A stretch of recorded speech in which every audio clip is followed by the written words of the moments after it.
Greetings, adventurers, and welcome to the Mike Flares podcast. My name is Martin O'Dwyer, and I'll be your host for today's video. And today, we're going to talk about something that's kind of cropped up in the wake of a few different things kind of going on in pop culture right now, and it's an unfortunate problem that plagues a lot of fandoms, and it's gatekeeping.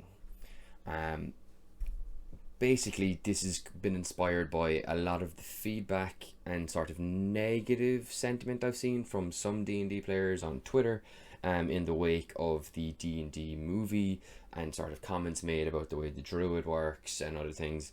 I've also seen it crop up in a couple of other fandoms I've been a part of, in the, like, specifically in the metal fandom in the wake of Stranger Things, with people getting all bent out of shape about people finding out about Metallica for the first time from Stranger Things. So first and foremost, gatekeeping, what is it? It's basically when you try and make someone prove how much of a fan they are. The very classic thing is, you're wearing that band's t-shirt, name 3 songs. You know, you're basically getting tested on how much of a fan you are. And one, that's a dick move. It's just not cool. Two, it doesn't matter if those people are new to the fandom. You should be trying to encourage them and bring them into the fold and show them what's good about being in this group, rather than trying to exclude them for being new. And as I said, this is something that has kind of popped up in the wake of the D&D movie trailer for D&D Honor Among the Thieves, and specifically it centers around the druid. So in the trailer for the druid, I have done actually a live reaction to the trailer. Plug. It's on our channel. But in that trailer, the druid uses the iconic druid ability Wild Shape, and she turns into an Owlbear. Now, this caused some controversy amongst the D&D fandom, because Wild Shape, if you do not know, is a core druid ability, particularly powerful to Moon Druid, that allows you to turn into different animals. Now, it specifically has to be a beast. Rules is written. It has to be a beast. And an owlbear is not a beast. An owlbear is not a natural creature. It is a creature that was created by mages. It's a fusion of an owl and a bear, quite obviously. But yeah, basically, it's a monstrosity. It counts as a monstrosity, rules is written.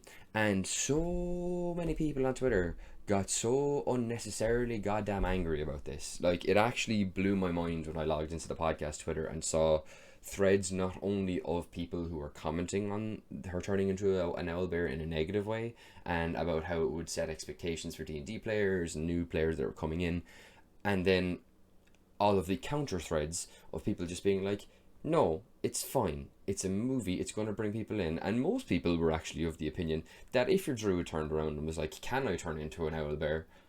Yeah, go for it. Personally speaking, I'd absolutely let it ride. If they wanted to turn into an owlbear, that's totally fine with me. Like, I'm not going to let them turn into, like, I don't know, an illithid or like a mind flare. But like, an owlbear, half owl, half bear, both beasts, okay in my book. Just for to set the record straight on that one. But yes, and basically the things that have come up in the wake of this are a lot of D&D players, or, well, I say a lot, but realistically it's hopefully a small minority, for everyone's sake, who think that because this D&D movie has stuff like a druid turning into an owlbear, it's going to give new D&D players who are brought in by this movie, and it's going to happen. There's going to be a lot of people who start up D&D after seeing this movie, if it is as good as it looks from the trailer, which looks very, very fun, by the way. But yes, there are people who are making the argument that they're not going to know what real D&D is, that they're not going to understand it, they're going to have all these kind of false assumptions because of the movie. Who cares? Who actually really cares, as long as they're playing D&D? Like, if they're brought into the fandom by the D&D movie, that's phenomenal. That's great. The movie has done a great service to D&D as a community by doing that, by bringing new people in that we can share this space with. I got brought into the D&D fandom by Critical Role. I had played one game of D&D in my life previous to when I started watching Critical Role. It was a Pathfinder game. It was run terribly, and I did not like it. I absolutely hated D&D when I came away from that session. And it took literally like 3-4 years of time between that and me starting Critical Role, and then me seeing this is actually what 5e D&D is. And I know there are some people in the D&D fandom who will say that Critical Role is not real D&D. That's nonsense. they're playing D&D. It's goddamn real D&D, and it's just really, really good. And Matt Mercer is an excellent DM who happens to have an extremely talented bunch of players as his group to DM for, who are very much into the role play and the acting. So there's a much higher level of that role play and acting and interaction between the cast in Critical Role. There are people who say that isn't real D&D, and I honestly can't understand it. I'm guessing it's just like some people have an aversion to things being popular, or if they do stuff slightly differently, they don't, and that's popular, they don't like that they do it differently, and then they doubly don't like that it's popular and they do it differently. It's a thing you see pop up in like Reddit a lot and stuff, in message chains and comment threads, in the D&D subreddit sometimes as well. And like I said, this even stretches to Stranger Things. We're talking about Stranger Things again. People are going to be brought in by that.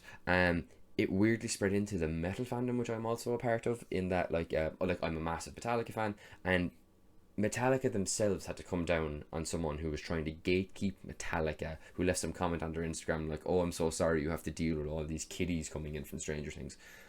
That isn't a problem. That's great for any band, any show, any group like that. If you get an influx of new people who are being brought into the hobby, it means your hobby is still alive. It's still growing. And that is so, so important if we want D&D to continue to become more mainstream and more mainstreamly relevant. Mainstreamly, is that even a word? It doesn't matter. Anyway, sorry, this is a bit more of a stream of consciousness kind of rant video. It's still something that's kind of, I've wanted to kind of make a video on and get out there since I saw the comments and the threads on Twitter. I suppose to kind of sum everything up, one, don't be a dick and gatekeep.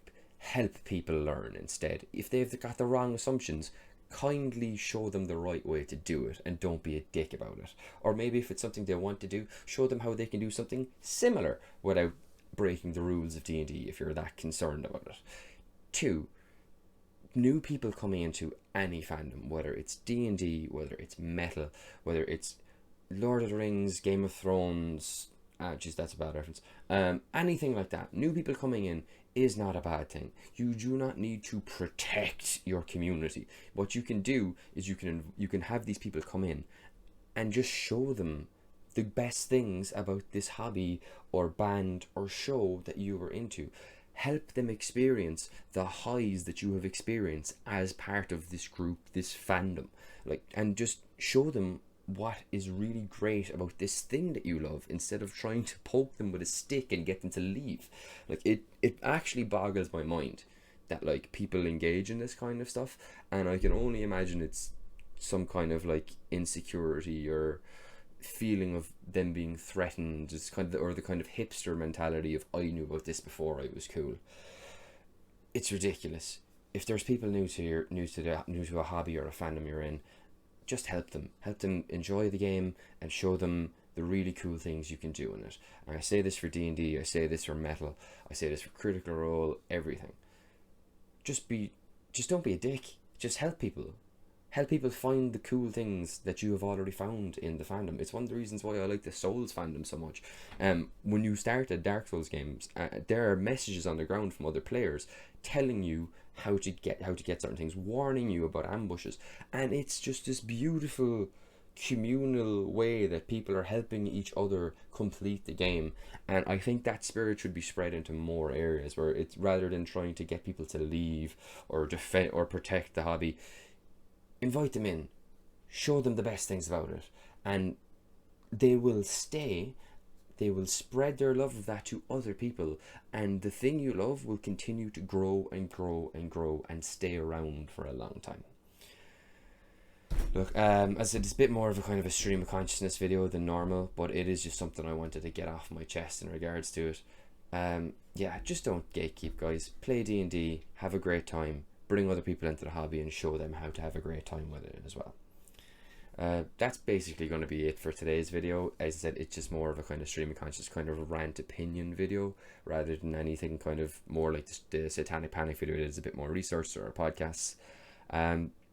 But if you would like to follow us, you can follow us on socials. You can follow me on Twitter at So Sorry It's Over. You can also follow the podcast on Twitter at MikeFlaresPod. If you are interested in hearing more kind of long form discussion about D&D, we do have our podcast, the Mike Flares podcast, that you can get into.